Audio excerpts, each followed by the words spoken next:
Už si niekedy zbieral vyrazené zuby s polámanými rukami? No, ale Že vyhražanie sa fyzickým násilím a samotný akt fyzického násilia by sa mal trestať nepodmienečným väzením. že také tie vety toho typu, že on ti povie, hej ty, a niečo na teba vytriskne ako tento pán a ty mu povieš, kamarát, máš aj doplnkové zdravotné poistenie? Lebo dnes ho budeš potrebovať, viete? Alebo viete, také tie veci, určite ste to zažili, že ste mali spätne z takýchto vecí navymýšľali strašne veľa. Viete, že už ti niekto obliekol rodinu do čierneho? Viete, ako...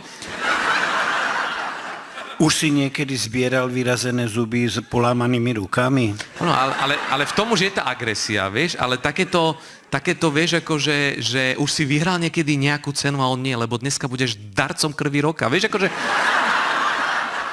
My o tom sníme, a to je pekné, že o tom snívame, lebo to je to, že máme v sebe ten princíp spravodlivosti, že tak by to nejako malo byť. Tolerantne a dokonca s pochopením sa prijíma to násilie medzi ľuďmi, tak si hovorím, kedy už konečne aj na Slovensko príde civilizácia v tom zmysle, že vyhražanie sa fyzickým násilím a samotný akt fyzického násilia by sa mal trestať nepodmienečným väzením.